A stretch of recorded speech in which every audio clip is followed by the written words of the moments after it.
Eh bien, bonsoir tout le monde. Bienvenue à l'Université du Québec à Montréal pour cette conférence publique qui porte sur la question du gaz naturel. S'agit-il bien d'une énergie de transition? Alors, on va beaucoup travailler sur le point d'interrogation, d'accord? Et maintenant, pourquoi parler de gaz naturel ce soir, 5 septembre? Eh bien, c'est parce qu'on entre dans une semaine importante en termes de discussion sur les questions climatiques. Il y a la rencontre du GIEC, vous le savez, cette semaine à Montréal. Alors, cette rencontre a pour but de réunir les scientifiques autour de la préparation du 6e rapport du GIEC. Alors, maintenant, le lien entre le charbon, le pétrole et le climat est quand même, je pense, bien compris. Très bien, disons, développé du côté de la connaissance scientifique, mais bien compris, je pense, de la part de nos décideurs, en fait. Mais par contre, quant au lien entre le gaz naturel et le climat, ben ça reste problématique. C'est très bien documenté par la science, mais il semble que c'est vraiment pas compris par nos décideurs. Alors, on voit que les politiques publiques favorisent le gaz naturel, comme présenté comme une solution de rechange au charbon et au pétrole. Et c'est de ça qu'on va parler ce soir. On va se demander, mais qu'en dit la science? Alors, les hôtes de cette activité-là, Madame Carole Dupuis, qui est coordonnatrice générale et porte-parole du RVHQ, Regroupement Vigilance Hydrocarbures Québec. Il y a plusieurs membres du regroupement ici. Christian Simard, qui est directeur général de Nature Québec. Marc Brulmans, qui est ici et qui interviendra au moment de la discussion à la fin, qui est docteur en biophysique, qui est membre du collectif scientifique sur la question du gaz de schiste, qui réunit 170 chercheurs sur cette question depuis les années 2011. Il est coordonnateur interrégional Région Nord du regroupement Vigilance Hydrocarbures Québec. Et moi-même, qui travaille dans le secteur de l'éducation relative à l'environnement, je dirige le Centre de recherche en éducation et formation relative à l'environnement et à l'éco-citoyenneté ici à l'UQAM, et je coordonne le collectif scientifique sur la question du gaz de schiste. Alors, les scientifiques invités ce soir, c'est d'abord Yann Chavaya de l'Université Paris-Saclay et qui est post-doctorant chez Ouranos et au laboratoire de climatologie de l'Université Concordia. Et Yann travaille avec Damon Matthews, qui était avec nous ce matin à la conférence de presse. Damon a un doctorat en sciences de la Terre et de la mer de l'Université de Victoria. Il est actuellement professeur titulaire de la chaire de recherche en sciences du climat à l'Université Concordia. Et il a contribué en tant qu'auteur au 4e et 5e rapport des travaux du groupe d'experts intergouvernemental sur l'évolution du climat. Alors, Yann travaille en étroite collaboration avec Damon et la présentation de ce soir a été préparée conjointement. Pierre Langlois, qui est docteur en physique de l'Université Laval, figure bien connue de la communication scientifique autour des questions énergétiques. Il est spécialiste de la mobilité durable, évidemment un communicateur scientifique. Il est aussi membre du collectif scientifique sur la question du gaz de schiste. Alors, on aura ce soir des exposés et suivra une période de questions et aussi de discussion où chacune pourra apporter aussi son regard sur cette problématique et travailler à éclairer le point d'interrogation et puis après. Bonsoir. Vous avez droit ce soir à une version un peu approfondie d'une présentation ce matin à la presse. Il y avait quand même 7 représentants des médias, donc surveillés, Journal de Montréal, Le Devoir, Radio-Canada, Journal de Métro. Il y avait les Années-Lumière aussi qui vont sans doute faire quelque chose lors de leur émission hebdomadaire dominicale bien connue. Donc, vous allez avoir... Donc, on va d'abord développer le contexte dans lequel s'inscrit cette place du gaz là, dans le cocktail des changements climatiques. Donc, on va établir le contexte, on va rappeler certains faits. Ensuite, directement ce que nous dit la science sur la contribution du gaz naturel au phénomène des changements climatiques et au bilan des gaz à effet de serre au niveau mondial et au niveau québécois. Ensuite, en 3, on va regarder c'est quoi les options. On va développer les options qu'on a face au gaz naturel, qu'est-ce qui peut être fait. Et en 4e partie, on va revenir avec, en faisant ressortir les grandes conclusions de cette démonstration-là. Donc, les cibles de réduction des GES, je pense qu'il faut se rappeler, pour certains, ce sera de la redite, mais on dit qu'un des principes de la communication, c'est la redondance. Et il faut se rappeler que dit l'accord de Paris. Le 12 décembre 2015, il y a 195 États qui s'engagent. 1, à réduire leurs émissions de GES afin de stabiliser le réchauffement climatique dû aux activités humaines. Je pense que la citation est importante, nettement en dessous de 2 degrés centigrades. À renforcer les efforts pour atteindre la cible de 1,5 degré centigrade d'ici 2100 par rapport à l'ère pré-industrielle. Donc, c'est un objectif qui est important, majeur. Certains le trouvent difficile à atteindre. Oui, c'est tout un défi. Il n'y a jamais eu de défi à l'échelle de l'humanité aussi important, mais il doit être pris au sérieux. Au Canada, les cibles de réduction des émissions de GES. D'ici 2020, on parle d'une réduction de 17 % par rapport à 2005.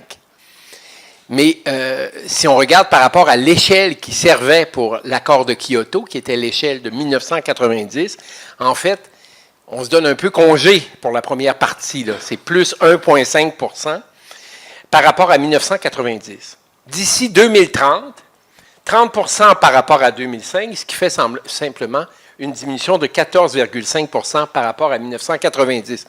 On y reviendra plus loin. Ce ne sont pas des objectifs très ambitieux pour un État qui a les capacités technologiques et les capacités de réduire davantage.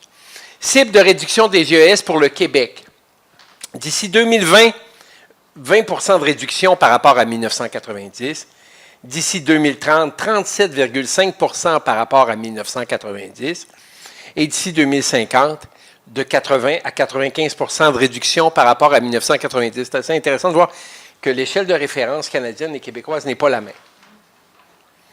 Des cibles qui sont difficilement atteignables aux yeux de tous. Ça ne veut pas dire que c'est impossible à atteindre, loin de là, mais c'est des défis qui sont majeurs. Et c'est important à ce moment-là que chaque geste qu'on pose soit efficace, impactant et dirigé vers un même objectif. Et c'est la critique qu'on fait ce soir par rapport à certains choix qui sont faits ou qu'on présente comme des choix de transition ou des choix de réduction de GES. Le gaz naturel est-il une source d'énergie pertinente pour atteindre ces cibles? C'est la grande question de ce soir. Pour suivre le contexte dans lequel s'inscrit cette place du gaz naturel, je passe la parole à Carole Dupuis, Carole du RVHQ. Merci beaucoup. Attendez. Ouais. Tout d'abord, j'aimerais vous dire, bonsoir tout le monde. J'aimerais vous dire, ne lisez pas les diapositives, s'il vous plaît. Il y a beaucoup de contenu et ce n'est pas l'essentiel de la présentation ce soir. Alors, je vais passer vite sur l'aspect contextuelle, mais je veux que vous sachiez que cette documentation-là existe et que si vous voulez la consulter par la suite pour l'approfondir, pour examiner les choses, elle va être disponible sur le site du RVHQ et j'imagine de Nature Québec aussi. Donc, essayez pas de suivre tout à la trace, mais je vais survoler ces différentes diapositives. Donc, quelle est la position de l'industrie par rapport à la question qui est posée? Selon l'industrie de l'énergie, le gaz naturel aura un rôle clé à jouer pour réduire les émissions de GES et réaliser la transition énergétique. L'industrie mène une offensive majeure de lobbying et de communication sur ce front, mondialement et localement. Si je vous dis que 2 des derniers vice-présidents des États-Unis, oui, c'est ça, étaient Dick Cheney, qui était le grand patron de Halliburton, et que monsieur, voyons, son nom m'échappe, l'ancien PDG de ExxonMobil et l'actuel vice-président des États-Unis. On ne parle pas de petit lobbying, on parle de gros lobbying. Et ce qu'il y a derrière ça, et je vous annonce les couleurs tout de suite, c'est que sous le couvert d'une lutte au changement climatique, ce qui se cache, c'est le boom du gaz de schiste, ce qui a amené l'explosion de la production de gaz naturel et s'y amène maintenant la révolution du gaz naturel liquéfié. C'est comme ça que l'industrie l'appelle. Donc, tout d'abord, on a fait une promotion intense du gaz naturel, entre autres pour les centrales énergiques, dans la consommation générale, mais pour les centrales. Monsieur Langlois va vous le montrer tout à l'heure.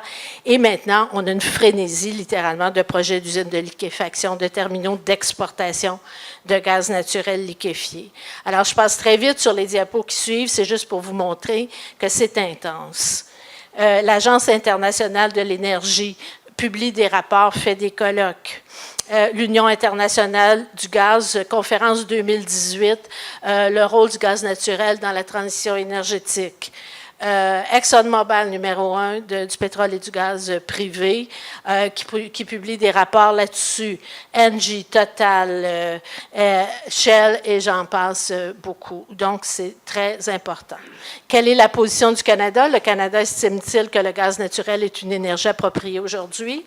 Il ne parle pas beaucoup, le gouvernement du Canada n'a pas beaucoup de discours là-dessus, mais les gestes sont très révélateurs. D'abord, il faut dire que la politique est en révision, la politique énergétique du Canada, mais que les nouvelles belles lois formidables, le nouveau cadre formidable qu'on nous annonce ne s'appliquent pas aux projets déjà en cours. Donc, c'est très important. Et aussi que le Canada est le 5e plus important producteur et le 4e plus important exportateur de gaz naturel liquéfié. Alors, ce n'est pas anodin à l'échelle canadienne.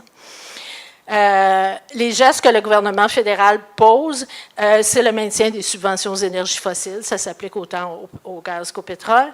Et si vous regardez sur le site de Ressources naturelles Canada, vous allez voir que le Canada se targue d'avoir un environnement concurrentiel pour le gaz naturel liquéfié, des traitements préférentiels pour l'impôt et autres avantages.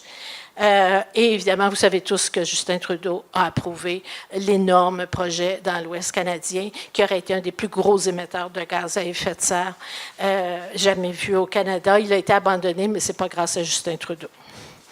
Il y a une frénésie de demandes de licences d'exportation. Je vous les montre. Il y en a 20 en Colombie-Britannique, 21. Et il y en a 5 ou 6 dans l'Est du Canada. Ces projets-là ne verront pas tous le jour, mais c'est une poussée très importante de l'industrie. La position du gouvernement du Québec, c'est un soutien politique et financier proactif et assidu au gaz naturel. En mai-juin 2014, les premières annonces du gouvernement Couillard, ça a été le plan d'action gouvernemental sur les hydrocarbures qui ouvrait la porte à l'exploitation et le fonds Capital Mines Hydrocarbures, 1,25 milliard pour les ressources non renouvelables. C'est ce qu'ils ont fait un mois après l'arrivée au pouvoir. En décembre 2016, ça a été l'autre bout de cette comète-là, la loi sur les hydrocarbures, 53 000 km² sous permis au Québec. Pétrole et gaz, évidemment. Il n'y a toujours pas de moratoire. On a une loi sur les hydrocarbures que vous connaissez sans doute, vous en prendrez connaissance sinon. Des projets entrepris ou annoncés dans plusieurs régions et la fracturation hydraulique prévisible à tout coup pour l'ensemble de ces projets-là. Et on sait que la fracturation hydraulique est accompagnée d'une forte intensité d'émissions de GES. vous regarderez ce que ça décrit. Ici, c'est des études gouvernementales qui démontrent très bien que ce qui est prévisible pour la plupart des projets, c'est la fracturation hydraulique avec des fortes émissions de GES. Et ce que vous avez ici, c'est le financement que le gouvernement met dans ces projets-là. Donc, c'est un réel appui. Politique énergétique 2030, les choses les plus concrètes qu'on trouve, il y a des belles ambitions, des beaux objectifs, mais quand on regarde les mesures concrètes, c'est presque toujours relatif au gaz naturel, c'est du soutien au gaz naturel. Prolongement du réseau de gaz métro, gaz naturel pour le camionnage, station-service, gaz naturel pour le transport maritime et l'exploitation toujours des hydrocarbures au Québec. Ici, je vous montre juste les diapos. Petit recensement de certaines subventions du Fonds vert au gaz naturel. J'en ai 3 ou 4 diapos comme ça. C'est tous des programmes qui favorisent le gaz naturel à l'intérieur du Fonds vert. Au Québec comme tel, en plus des projets que vous avez vus tout à l'heure de terminaux d'exportation, il y en a d'autres qui ne sont pas devant l'ONU, mais qui sont réels quand même, sauf un qui est annulé. Dans tous les cas, le gouvernement provincial a exprimé son appui à ces terminaux-là. Dans 2 cas, il y a des fonds publics qui sont associés déjà. Et dans le cas de GNL Québec, si jamais ça voyait le jour, Énergie Saguenay, je ne sais pas ce qu'elle sera l'issue, mais il y a 3 lobbyistes qui travaillent à Québec pour cette entreprise-là. Alors, et l'appui du premier ministre clairement exprimé à ce méga projet, dont la production de gaz naturel liquéfié équivaudrait à peu près 3 fois la consommation totale du Québec. On ne parle pas de petits projets. Et voilà, ça résume l'appui du gouvernement et de l'industrie à cette industrie-là. Et on parle maintenant de la science. Yann, est-ce que tu viens ici? Oui. Bonsoir à tous. Donc, moi, je suis là en fait pour essayer de remettre la question du gaz naturel dans le contexte scientifique du changement climatique. Donc, je vais commencer par quelque chose de très très simple. Je vais commencer par quelque chose de très simple, en fait, d'un résumé des points clés de ce qui s'est passé pendant l'année 2015. Il y a beaucoup de choses qui se sont passées. Merci. Ce qui s'est passé pendant l'année 2015. Donc, ici, ce que j'ai représenté sur ce graphique, c'est l'évolution temporelle.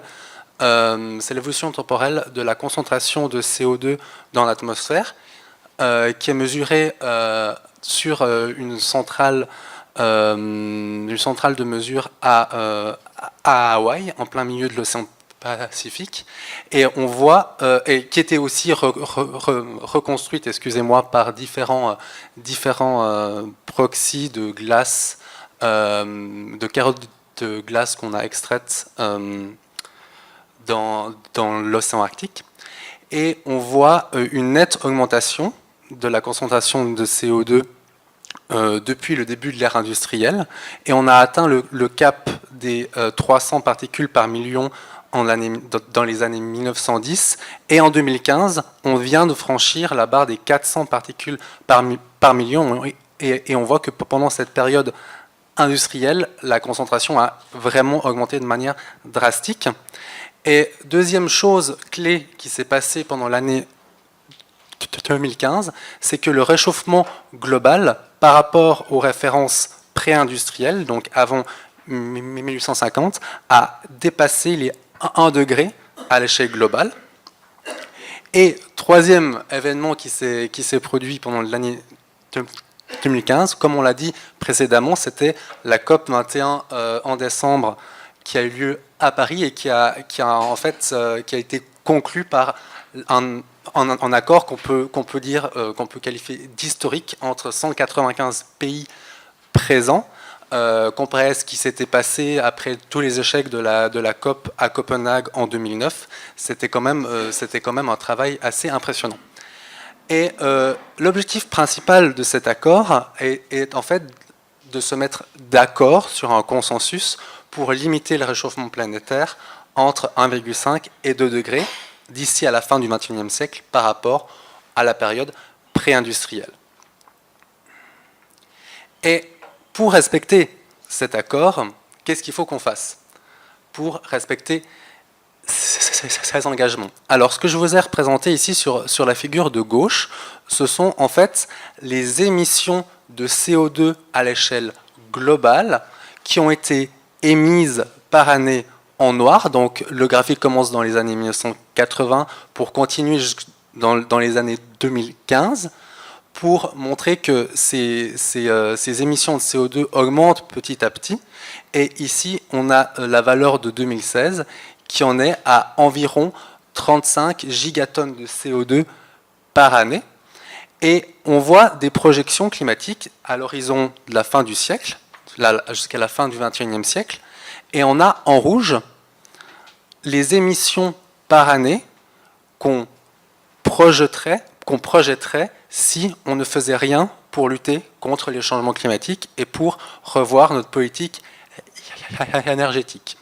Et on voit qu'avec ce scénario-là, on atteindrait environ 100 gigatonnes d'émissions de CO2 par année pour un réchauffement global par rapport à la période pré-industrielle, compris entre 3 et 5 degrés Celsius.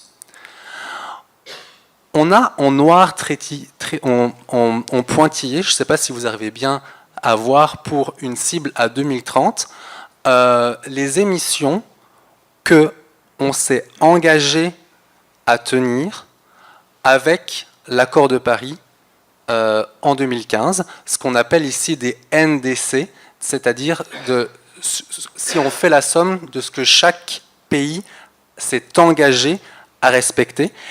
Et en bleu, on voit un scénario qui serait cohérent avec une limitation du réchauffement à 2 degrés d'ici à la fin du siècle et qui descend pour avoir un réchauffement d'ici à la fin du siècle compris entre 1 et 2 degrés.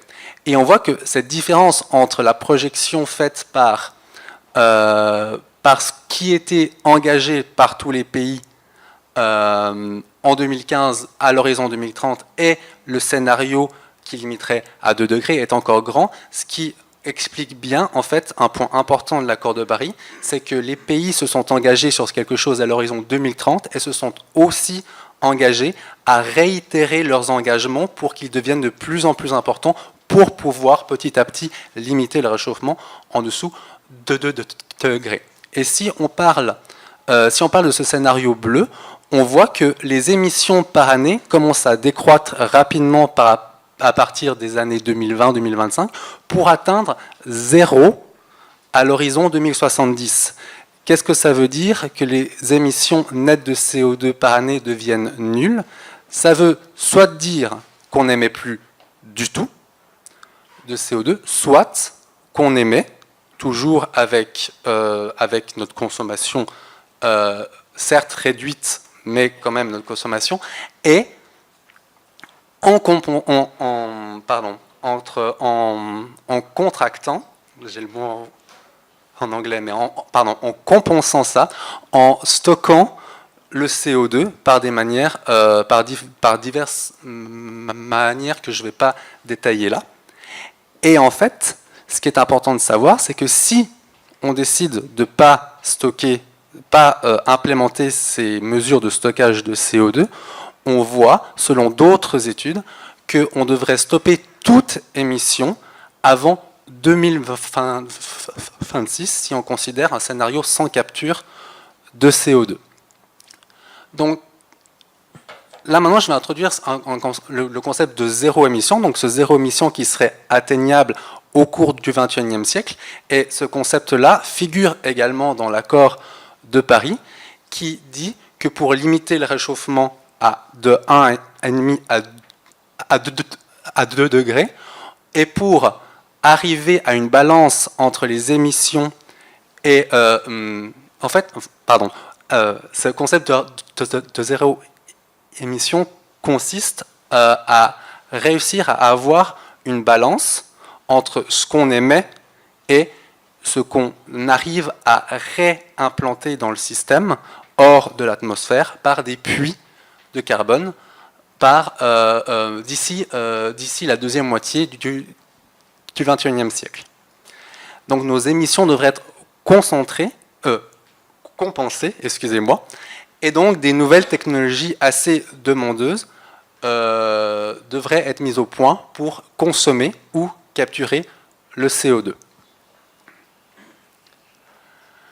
Ce qu'il faut aussi dire ici, maintenant je vais vous introduire un autre concept qui est le concept de budget carbone et qui correspond en fait à la quantité d'émissions de gaz à effet de serre qui serait admissible pour atteindre une certaine cible de réchauffement avant de mettre en place complètement le concept de zéro émission. Et pour respecter la limitation de réchauffement à 2 degrés, on doit limiter notre consommation, nos émissions totales de CO2 depuis le début de l'ère industrielle à 3000 milliards de tonnes de CO2, ce qui paraît énorme, mais avant 2014, on a déjà émis environ 2100 milliards de tonnes de CO2 depuis le début de l'ère industrielle. Et on voit que ces émissions de CO2 par année étaient d'abord très très faibles à la fin du 19e siècle, qui étaient principalement dues au changement de l'utilisation des sols et au charbon. Et on voit qu'au fil du XXe siècle, déjà ces émissions-là ont augmenté et d'autres sources d'émissions sont aussi apparues, comme le pétrole, le gaz et les autres que je ne vais pas détailler ici. Donc, ce qui veut dire que, comme on a déjà émis 2100 milliards de tonnes de CO2 avant 2014, pour respecter la limite des 2 degrés, il faudrait, en fait, on n'a plus que 900 milliards de tonnes admissibles qu'on pourrait émettre. Et ce qui se passe, c'est qu'avec tous les investissements dans les énergies fossiles, que les gouvernements ont déjà mis en place, qui ont déjà été signés, les gouvernements ont déjà décidé d'émettre 7000 milliards de tonnes supplémentaires de CO2. Pardon, j'ai dit quoi ? 700, excusez-moi, 700 milliards. Pardon. Et la part du Canada, dans ces 700 milliards de tonnes, correspond à environ 1% de ce budget-là, qui correspond à 9 milliards de tonnes. Et ce que je disais donc, c'était que la cause principale de ces engagements-là, de ces émissions engagées, correspondent à des investissements dans les énergies fossiles. Ce qui veut aussi dire qu'il reste très peu d'émissions encore possibles, ou très peu d'émissions dont on peut encore s'engager si on veut respecter la cible des 2 degrés de réchauffement. Donc, en fonction de certains scénarios et en fonction de notre cible, il y a différents délais qu'on devrait respecter pour atteindre le zéro émission. Donc, pour limiter le réchauffement à 2 degrés, d'un point de vue strictement climatique, sans prendre en compte tous les facteurs économiques qu'il pourrait y avoir derrière, on devrait atteindre ce concept de zéro émission au maximum à l'horizon 2070. Et si on veut respecter la cible de 1,5 degrés, on devrait atteindre cette cible avant 2050. Et donc, ce que je viens de dire, c'est que ça dépend évidemment strictement que d'enjeux climatiques, physiques et scientifiques, et non pas de facteurs économiques. Parce que, par exemple, ce qu'il faut aussi avoir conscience, c'est que de mettre au point des technologies pour capturer le CO2 est un enjeu économique très important. C'est des investissements énormes, c'est des technologies coûteuses. Donc, ce qu'on a tendance à conseiller, c'est de réavancer cette date limite-là beaucoup plus tôt pour justement que tous les facteurs économiques liés à ces problèmes-là soient gérés de manière plus apaisée, on va dire. Donc, en tant que pays développé, le Canada devrait viser le zéro émission le plus rapidement possible. Et donc, dans ce budget carbone, si on se concentre un peu sur le Canada, si on veut qu'on atteigne ce zéro émission à l'horizon 2050, on devrait suivre la courbe qui part ici de 600 gigatonnes de CO2 en 2015 à 0 en 2050. Et les petites étoiles que je vous ai mis sur les graphes, sur ce graphe-là, c'est les engagements que le Canada a pris actuellement. On voit bien que ces petites étoiles sont un petit peu plus hautes que ce qu'on devrait suivre. Donc, encore une fois, les cibles canadiennes et québécoises, parce que finalement, les cibles québécoises font aussi partie des cibles canadiennes, elles devraient être encore plus ambitieuses si on veut respecter ces cibles de réchauffement à 1,5 ou à 2 degrés. Et toute cette base un peu scientifique, avec ces cibles à atteindre, ces investissements à prendre, est-ce que tout ça c'est cohérent avec les investissements qui ont été faits sur le gaz naturel? Donc, sur la figure de gauche, on voit bien toujours donc l'évolution des émissions qui ont été causées par différentes sources d'énergie. Et en bleu, on voit le gaz naturel qui continue, sa part continue à croître encore actuellement. Par exemple, sur le graphique de droite, on voit la différence des émissions de CO2 en 2014 dans la colonne en gris de gauche, et la colonne en gris de droite correspond au total émis en 2015. Et on voit qu'en fait, si on décortique les sources d'émissions, on voit que les émissions de charbon ont chuté, que les émissions de pétrole ont augmenté, ainsi que les émissions de gaz naturel. Et ici, on a montré que le ciment aussi contribuait à une légère baisse entre 2014 et 2015. Donc ça, c'est juste un exemple entre 2014 et 2015, mais on aurait à peu près le même cas de figure pour n'importe quelle transition, par exemple entre 2013, 2014, 2012, 2013, etc., etc. Donc, jusqu'à maintenant, les émissions de CO2 dues au gaz naturel augmentent continuellement. Et qu'est-ce que c'est le gaz naturel, en fait, en précision? En fait, ça consiste en un mélange gazeux d'hydrocarbures qui est présent dans les roches poreuses, donc dans les zones souterraines.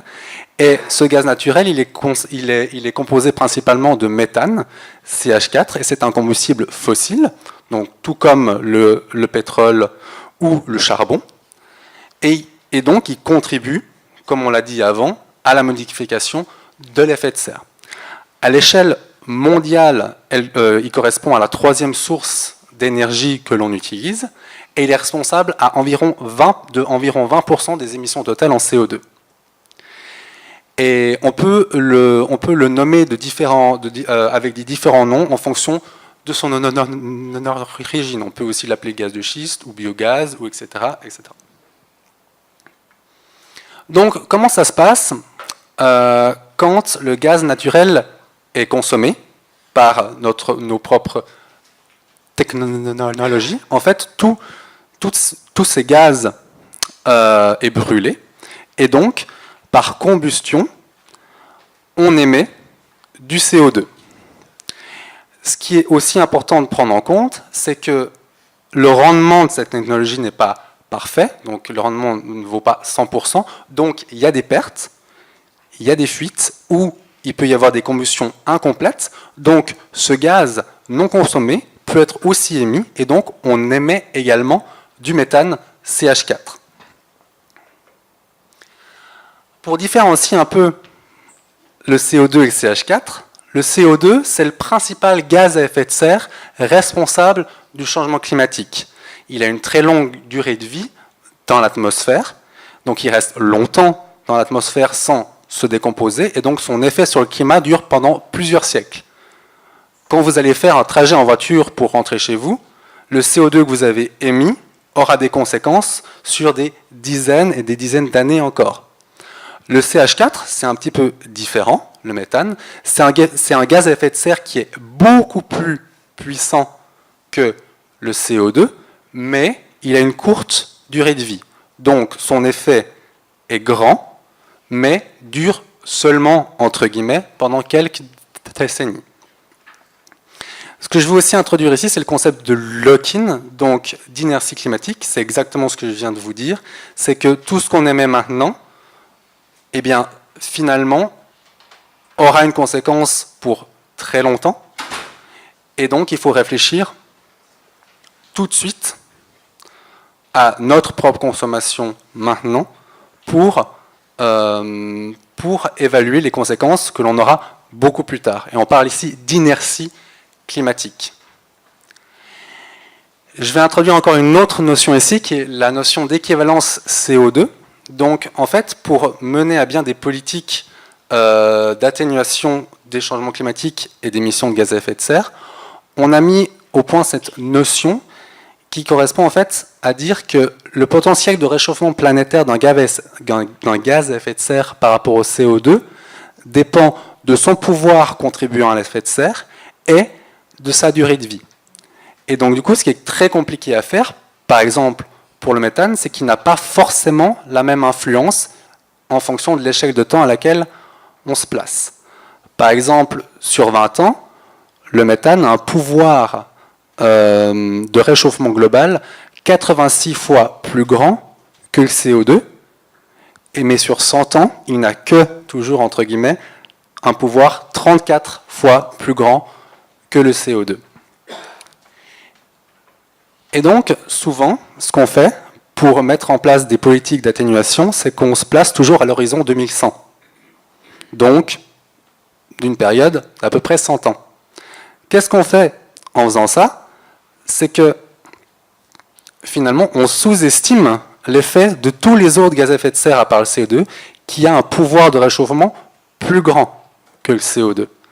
Donc, ce qui est totalement fait avec le méthane maintenant. Donc, on n'a pas du tout conscience, en mettant au point des politiques sur tout le XXIe siècle, du pouvoir à court terme des émissions de méthane. Et donc, dans le budget carbone que je vous ai expliqué avant, qui était de 3 000 milliards de tonnes de CO2, on peut le traduire en budget carbone équivalent, en incluant tous les autres gaz à effet de serre. Donc, en termes de tous les autres gaz à effet de serre, on passe de 3 000 à 3 500 milliards de tonnes de CO2 équivalent, parce que certains gaz à effet de serre ont justement un pouvoir de réchauffement beaucoup plus grand. J'ai aussi un peu parlé du biogaz, qui est une forme de gaz naturel, et ce biogaz est non pas une source d'énergie fossile, mais une source d'énergie renouvelable qui est issue de la fermentation, c'est-à-dire de la méthanisation naturelle des déchets, qui aurait de toute façon lieu qu'on utilise cette combustion ou pas. Et donc on récupère cette énergie de processus qui ont déjà lieu. Donc c'est une source en énergie qui est carboneutre, donc qui n'injecte pas de gaz à effet de serre supplémentaire dans le système climatique. C'est une énergie renouvelable. Et il faut bien faire attention à faire la distinction entre le biogaz et le gaz émis par des matières non résiduelles. Donc, pour finir, ce qu'on défend dans les gouvernements pour mettre au point des investissements pour le gaz naturel, c'est effectivement, c'est bien, c'est un émetteur de CO2 qui est moins fort que le charbon et le pétrole, mais toutes les pertes et le manque de rendement de cette technologie émet beaucoup de méthane, qui est un gaz à effet de serre très puissant, et ça reste toujours une énergie non renouvelable. Et je vais m'arrêter là, je vais passer la parole à Pierre pour la suite de la partie scientifique. OK. D'entrée de jeu, je dois vous dire que dans ma présentation, je parle de voitures électriques, de camions électriques, mais c'est sûr que la première chose à faire, c'est d'augmenter le transport collectif. On s'entend là-dessus. Mais là, puisqu'on voulait, si on veut, déboulonner l'idée du gaz naturel dans les transports, entre autres au niveau des camions. C'est pour ça que j'en parle principalement, puis j'avais pas 1h30 pour en parler. Donc, mes diapos sur le transport collectif n'y sont pas, vous m'en excuserez, mais je viens de vous expliquer pourquoi. Alors, sans plus tarder, ça c'est des beaux camions avec des belles feuilles vertes dessus. C'est marqué quoi? C'est marqué « Réduisons nos émissions ». Réduisons nos émissions. C'est sûr qu'on réduit de 25% dans la combustion du moteur, c'est-à-dire par rapport au diesel, un camion diesel, un camion au gaz naturel. Le camion au gaz naturel va émettre 25% moins de CO2 qu'un camion diesel dû à la combustion dans le moteur, et ça, c'est très important.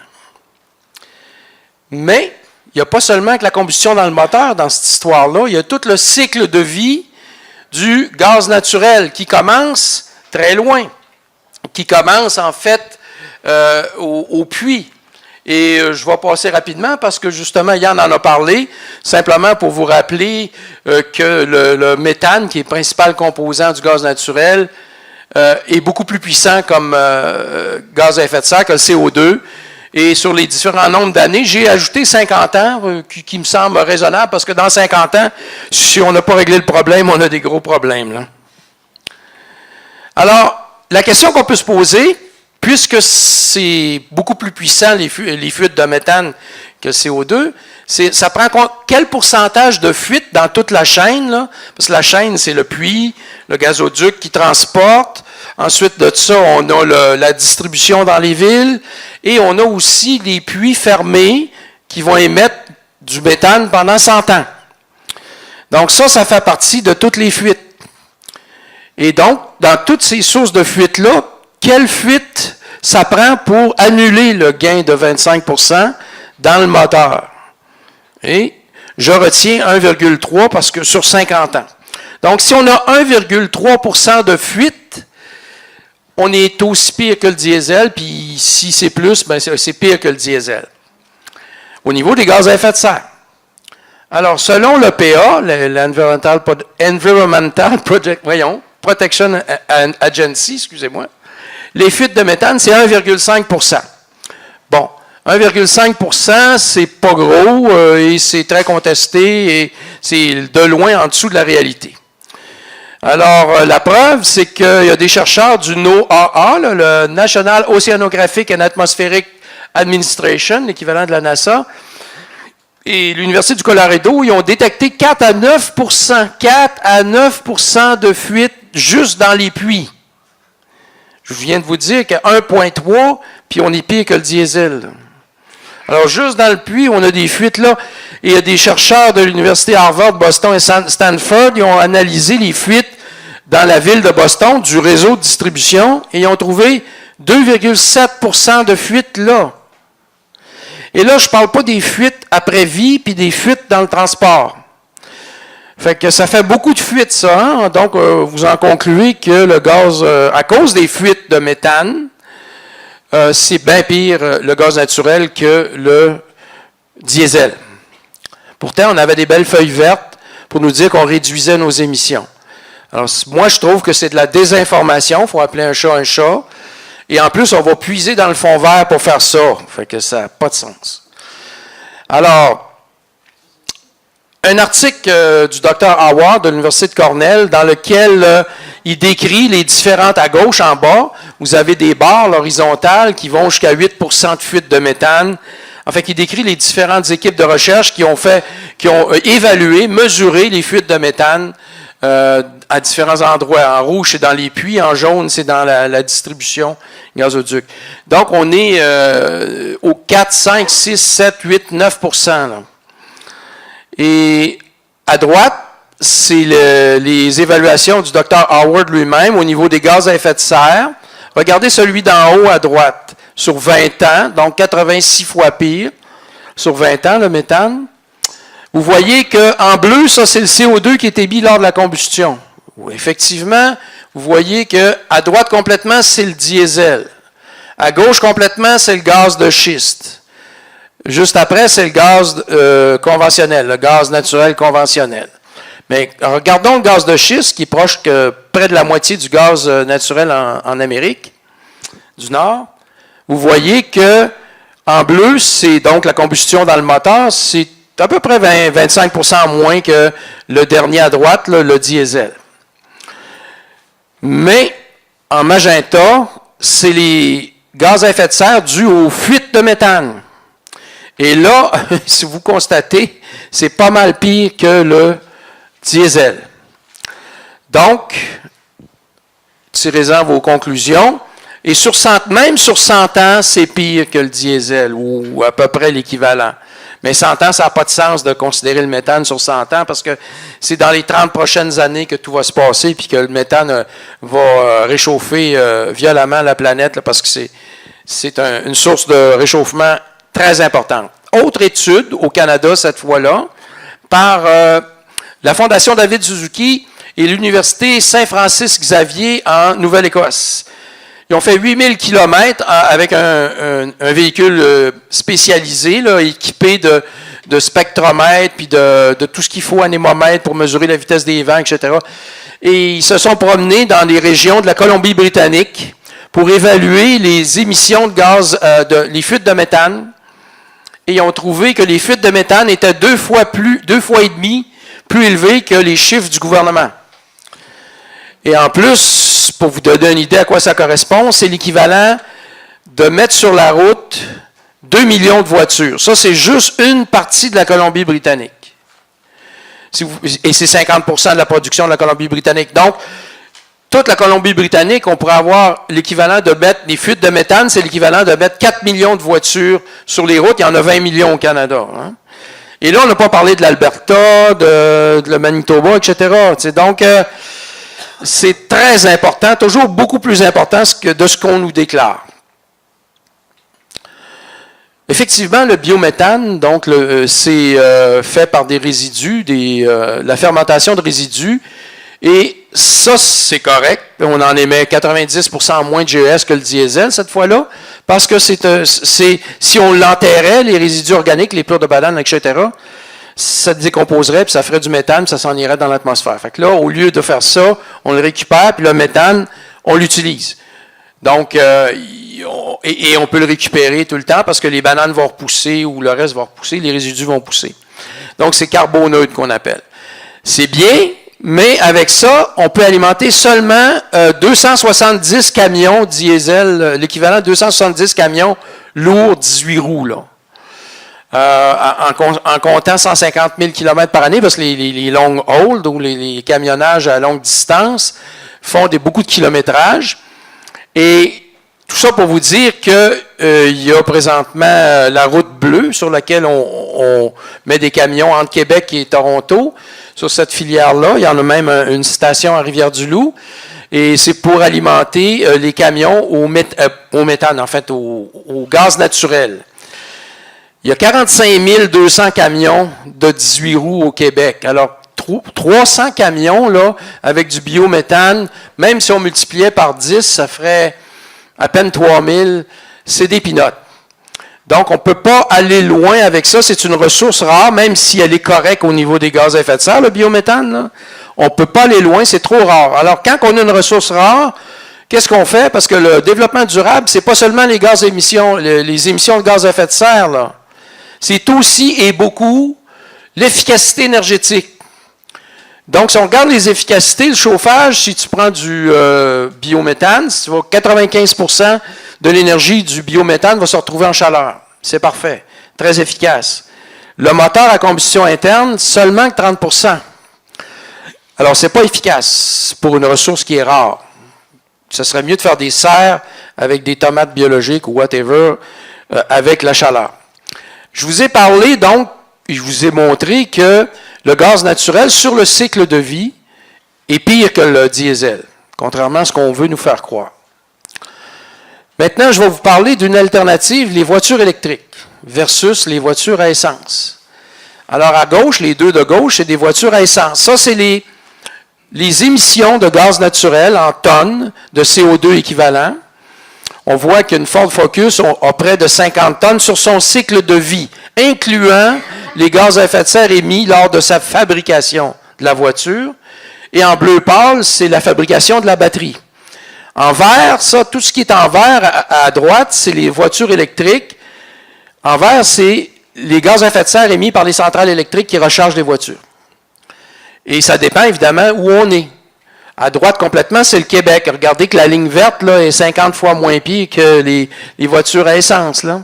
Si on ne tient pas compte de la fabrication du véhicule, seulement que la partie verte, là, ou la partie noire et grise, parce que le gris à l'autre bout, c'est ce que ça prend pour extraire et raffiner le pétrole. Donc, les gaz à effet de serre qui sont émis dans cette étape-là. Donc, au Québec, c'est 50 fois moins que les voitures à essence, là, avec les voitures électriques.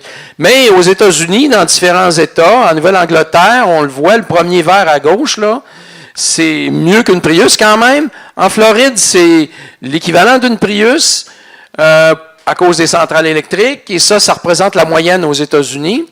Au Kansas, il y a énormément de centrales au charbon. C'est pire que la Prius. Mais en Californie, déjà là, on voit que c'est pas mal mieux. Et en Ontario puis au Québec, c'est génial. Donc, pas mal mieux au niveau d'alternative que le gaz naturel. Les options. Regardons au niveau de qu'est-ce qu'on peut faire avec le gaz naturel pour produire de l'énergie, par exemple. C'est quoi l'avenir du gaz naturel pour produire de l'énergie, d'une centrale électrique au gaz naturel? Un graphique très intéressant qui est sorti il y a 2 semaines, OK? Du département de l'énergie aux États-Unis. 1950 à gauche jusqu'à 2015. Ça, c'est en haut du zéro, là, c'est les mégawatts de centrales électriques qu'on a ajoutées. Puis les différentes couleurs, c'est les différents types de centrales. Et en bas du zéro, c'est celles qu'on a enlevées, parce que leur durée de vie était finie. Donc, vous voyez que dans les années 60, 70, il y a beaucoup de charbon, du nucléaire, du gaz naturel, du pétrole, name it, c'était tout là.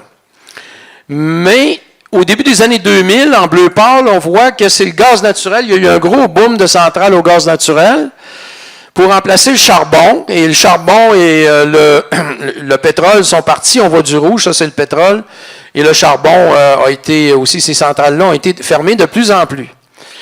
Mais la surprise, c'est que regardez depuis 5 ans en orange et jaune. Ça, c'est les éoliennes et l'énergie solaire. Donc, à peu près toutes les nouvelles sources d'énergie qu'on met en fonction, en opération, c'est de l'éolien et du solaire. On peut se demander, mais est-ce que c'est un hasard ou si ça va continuer comme ça? Voyons ce qu'il y en est. Ça, c'est le prix de l'énergie des fermes solaires, donc pas des panneaux solaires sur votre toit, mais des fermes, réellement des centrales électriques sur des grandes étendues avec des panneaux solaires. Donc, le prix du kilowattheure en fonction du temps. Vous voyez que depuis 2007, en 2007, on était autour de 20 cents le kilowattheure et on est rendu en 2016 à 4 cents le kilowattheure. Évidemment, au sud des États-Unis, ça va de soi. Donc, 4 cents le kilowattheure, c'est très intéressant et ça continue, c'est pas fini parce que vous avez en Arabie Saoudite cette année, ils ont signé, ils ont pour une centrale photovoltaïque, solaire, à 3 cents le kilowattheure. Et au Chili, 2,6 cents le kilowattheure. Et c'est pas fini, ça fait juste commencer.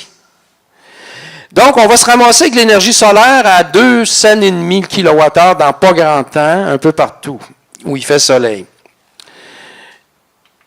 Et pour vous montrer à quel point l'Agence internationale de l'énergie est d'impatate avec les nouvelles énergies renouvelables, parce qu'évidemment, l'Agence internationale de l'énergie sont très près des pétrolières et des gazières. Ce qui prédisait pour l'énergie solaire en gigawatts ajoutés au niveau de la planète. Vous voyez que WEO à droite, là, ça c'est le World Energy Outlook. C'est un document qui est sorti à chaque année par l'Agence internationale de l'énergie qui fait des prédictions sur ce qui s'en vient. À chaque 2 ans, ils ont remonté la courbe. Puis même la dernière fois qu'ils l'ont remontée en 2014, elle n'arrive pas encore à la réalité qui est la courbe bleue. C'est une explosion exponentielle. Et voici les prix. Les prix, et ça date de 2016. C'est les prix de l'année passée. Parce qu'il y a plusieurs graphiques qui remontent à 2015. C'est déjà plus élevé pour les énergies renouvelables. Ça descend chaque année. En 2016, l'énergie nucléaire à droite complètement. On est à 12 cents le kilowattheure à peu près. l'énergie des centrales au charbon, entre 6 cents et 14 cents, dépendant de toutes sortes de facteurs, là, donc l'approvisionnement en charbon, etc. Et le gaz naturel à cycle combiné, en bleu, c'est les centrales au gaz naturel les moins chères. Parce qu'il y en a d'autres types, ils sont plus chers. J'ai mis la moins chère. Les fermes solaires, en magenta, vous voyez qu'on est dans le bas de ce que ça coûte pour une centrale au gaz naturel. Et l'éolien en vert, on est encore plus bas.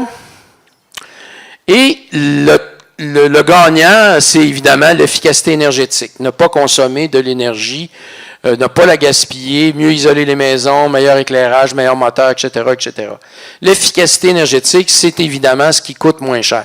Donc, il y a beaucoup d'alternatives au gaz naturel, là, et il n'y a pas beaucoup d'avenir dans le gaz naturel pour faire des centrales électriques. Si on regarde, parce qu'il y en a qui vont dire oui, mais là, il faut la nuit, le soleil, il n'y en a pas, donc ça prend des centrales au gaz naturel pour être capable de prendre la relève. Mais ce qu'il faut que je vous dise, c'est que le prix des batteries, on va le voir tantôt, a diminué d'un facteur 5 en 5 ans. Et il va diminuer encore pas mal dans les 3-4 prochaines années. Tellement que en Hawaï, on a mis à Hawaï une ville qui s'appelle Kauai. Kauai, oui, c'est ça. L'année passée, il y avait une centrale de panneaux solaires avec des batteries pour stocker l'énergie pour la nuit. Et c'était 14 cents le kilowattheure. Et cette année, après ça, il y a eu un autre à 11 cents. Puis là, Tucson Electric vient de faire ça pour 9 cents le kilowattheure avec stockage dans des batteries. Et les batteries, ils n'ont pas fini de diminuer le coût. Et justement, on va le voir aussi un petit peu plus loin, on vient de doubler la vie des batteries. C'est des chercheurs canadiens qui ont fait ça, les batteries de Tesla. Doubler la vie, donc diminuer le coût des batteries pour le stockage d'énergie de moitié. Donc, dans 3, 4, 5, 6 ans peut-être, l'énergie solaire stockée pour la nuit dans des batteries va coûter la même chose que le gaz naturel, peut-être moins cher. Le transport, c'est sûr qu'il y a pas mal mieux que des transports, des moteurs au gaz naturel pour faire ça. Les voitures électriques, on en est rendu à la 2e génération. À l'heure où je vous parle, présentement, à la minute près, on est en train de dévoiler une 3e voiture qui a 350 km et plus d'autonomie sur une recharge. C'est la nouvelle Nissan Leaf, elle est dévoilée présentement. Dans 27 minutes. Ah, j'aime ça de même. Alors, vous avez ces voitures-là à 35 000 US, là, OK? Et avant, une Tesla, ça coûtait 80 000, 100 000. Là. On est rendu ici peut-être à 40 000, mais vous allez économiser 15 à 20 000 d'essence et d'entretien sur ces voitures-là, sur la vie de la voiture. Alors, ça, c'est la courbe de Bloomberg qui démontre que le coût des batteries a diminué très rapidement. Voyez-vous, en 2010, le prix des batteries pour les véhicules électriques, c'était 1 000 le kilowattheure. Et on était rendu il y a un an à 200 $. Et Elon Musk, le propriétaire de Tesla, s'est dit qu'il serait très déçu s'il n'atteignait pas 100 $ d'ici 2020. Et normalement, il ne se trompe pas beaucoup. Alors ça, c'est l'équipe du professeur Dawn que je vous parlais, qui a doublé, qui travaille, qui est financé par Tesla aussi, là, pas juste par Tesla, mais qui a doublé la vie des batteries.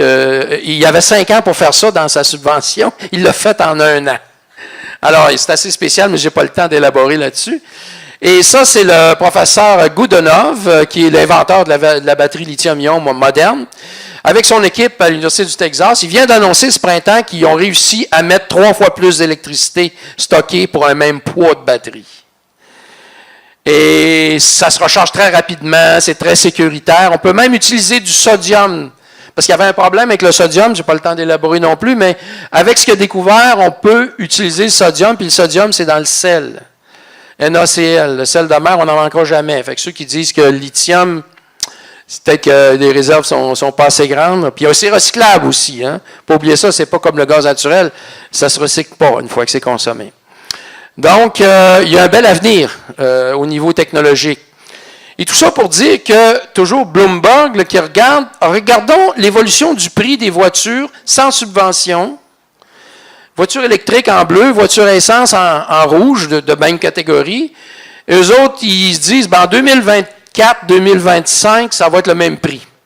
Fait que vous allez arriver chez un concessionnaire, 2 voitures, même prix. Il y en a une qui fait 400 km à l'électricité, avec des réseaux de recharge, parce qu'en 2025, les réseaux de recharge électrique vont être pas mal plus élaborés qu'ils sont présentement. Et on peut recharger rapidement, comme vous allez voir aussi tout à l'heure, là. Et bien, sauf que la différence, c'est le même prix à l'achat, mais avec la voiture électrique, vous allez sauver 15 à 20 000 $ de carburant et d'entretien, parce qu'il n'y a rien à entretenir. Les batteries vont durer 800 000 km avec la même batterie. Les moteurs électriques, pas de problème, faire 1 million de kilomètres avec ça. Il y a juste une partie mobile. On change les paliers à tous les 300-400 km. Donc, c'est ça qui s'en vient. C'est ce qu'on appelle une technologie de rupture. Ça va complètement changer la donne. Pour la recharge, comme je vous parlais tantôt, ce qu'on appelle une recharge rapide présentement, en haut, première ligne, 50 kW de puissance. On peut mettre 100 à 125 km en 30 minutes dans une voiture. Mais seulement qu'en 2022-2023, à 350 kW, il y a des prototypes déjà, on va pouvoir mettre 300 km en 20 minutes.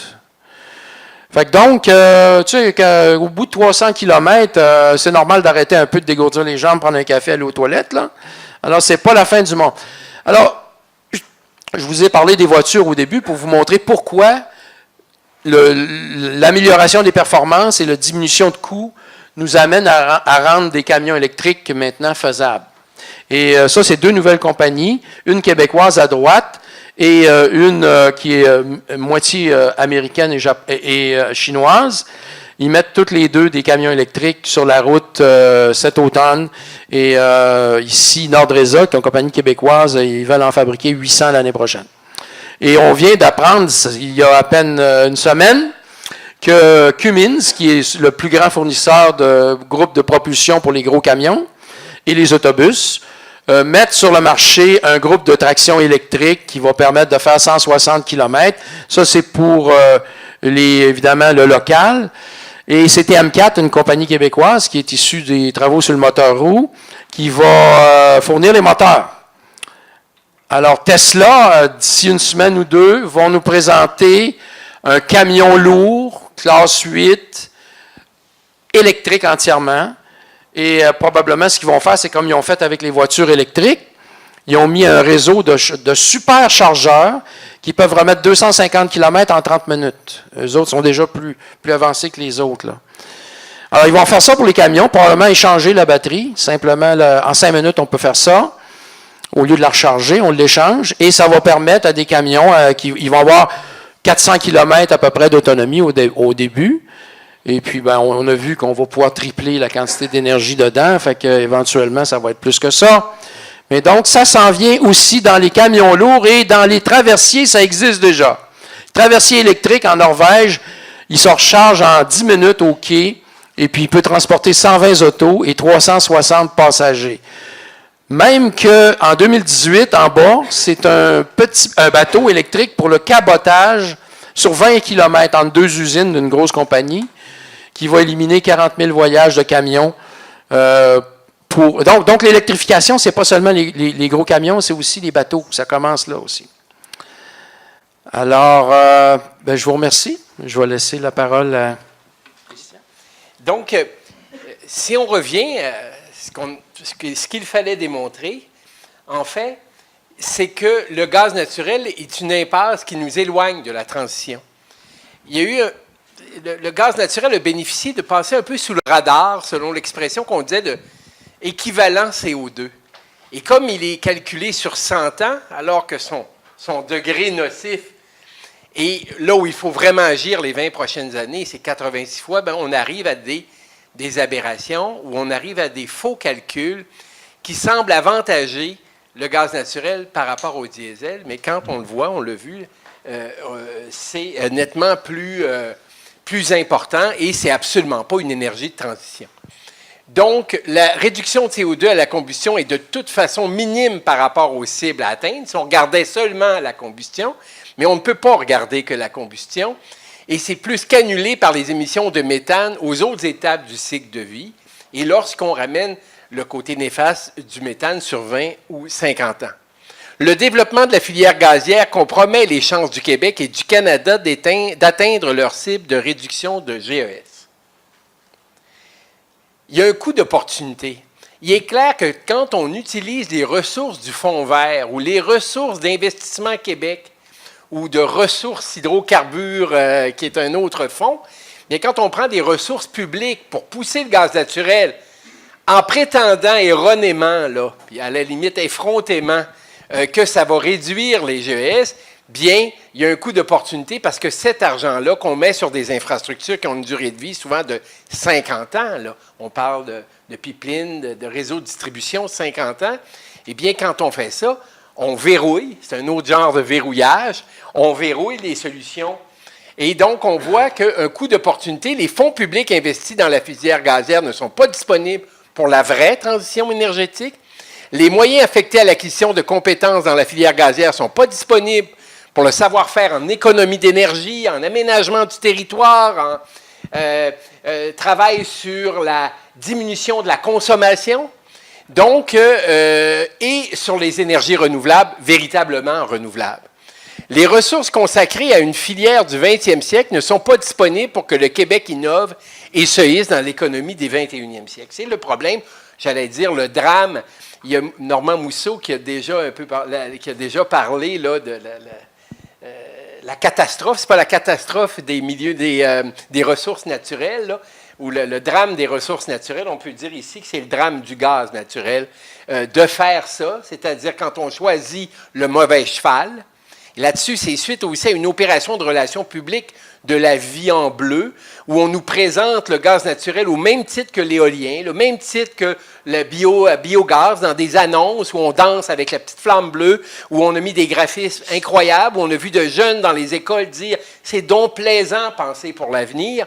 Mais tout ça influence aussi les gouvernements, influence les politiques publiques, et c'est sur la base quand même d'un mensonge sur une base scientifique qui est quand même totalement à dénoncer, c'est ce qu'on fait aujourd'hui. La filière à privilégier, c'est l'économie d'énergie.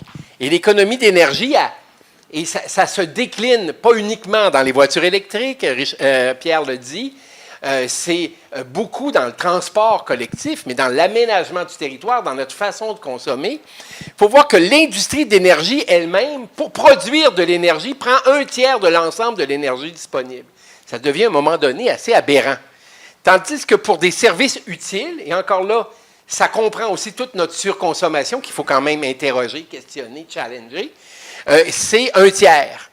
Et il y a une perte durant la conversion en service. Tout ça, il y a des pertes d'efficacité parce qu'on n'utilise pas toujours la bonne énergie pour la bonne fonction. Pierre en a parlé un petit peu au niveau de la combustion du biométhane versus le chauffage par le biométhane. C'est des phénomènes de thermodynamie là, qui sont importants d'examiner. Donc, il y a une perte dans la conversion en service. Il y a un potentiel colossal de création d'emplois en sobriété et efficacité énergétique. Comme on est des champions gaspilleurs d'énergie, vous savez, l'Amérique du Nord, c'est 2 fois plus même que l'Europe, 200 fois plus que l'Afrique. Bien, jusqu'à un certain point, si on veut être un peu positif, on va dire qu'on a un potentiel d'économie d'énergie absolument hallucinant. Vous allez trouver peut-être basculer le paradigme. Donc, recherche, innovation, mise en œuvre, il y a beaucoup à faire et dans la politique énergétique du Québec, c'est business as usual au niveau de l'efficacité énergétique. Il n'y a aucune ambition. C'est presque ridicule par rapport à ce qui est demandé à Gaz Métro, qui est demandé à Hydro-Québec. C'est fou par rapport au potentiel qu'on a, qui donnerait du travail quand on fait de l'économie d'énergie. Concrètement, on isole nos institutions, on isole nos maisons et ça crée de l'emploi de Gaspé en Abitibi parce qu'il y a des habitations partout. Là. Et donc, c'est extrêmement novateur et intéressant. On n'a pas parlé aussi d'énergie renouvelable. D'abord, l'efficacité énergétique, mais on parlait d'énergie à partir d'éléments résiduels. On a parlé de biométhane, on travaille beaucoup sur on appelle ça l'énergie, c'est la biomasse. On coordonne avec d'autres organismes à Nature Québec, Vision Biomasse Québec, avec des matières forestières résiduelles, on ne parle pas d'arbres debout, là, mais résiduelles, qui peut créer énormément d'emplois en région dans des circuits courts pas se promener trop loin avec des camions de résidus forestiers, on perd tout avantage. Mais encore là, il y a des cycles, ça repousse. Donc, il y a énormément de création d'emplois, plus que du gaz de schiste incorporé dans nos canaux de distribution de gaz naturel au Québec. Donc, il y a beaucoup, beaucoup à faire. Et il y a certainement un très, très gros lobby de ces champions économiques qui sont Gaz Métro, Hydro-Québec ou d'autres. Mais on nous fait passer des vessies pour des lanternes. On prétend que cette utilisation-là, et on utilise des outils aussi importants ici du marché du carbone avec d'énormes moyens comme le Fonds vert pour investir. On le fait à un moment donné dans des produits d'avion, dans des pipelines, même une fabrication de pipelines pour des hydrocarbures était financée par le Fonds vert. On a dit qu'on ferait le ménage. Mais lorsqu'on a toujours dans la politique énergétique et toujours dans le plan d'action climatique, le financement du gaz naturel, et là, à ce moment-là, bien, il va continuer à être financé par le Fonds vert. C'est une aberration, c'est une chose sur laquelle il faut absolument réagir, et on a décidé ensemble, avec tous les organisateurs ici, de profiter du timing avec le rencontre cette semaine, demain, après-demain et samedi, du groupe intergouvernemental d'experts sur le climat, le GIEC, de faire ressortir cette aberration dans les politiques publiques où on nous fait vraiment, où on nous présente quelque chose de façon fallacieuse. Et je pense qu'il faut collectivement ouvrir les yeux sur la réalité du gaz naturel. On espère qu'on vous a fait réfléchir à cette question-là. Merci.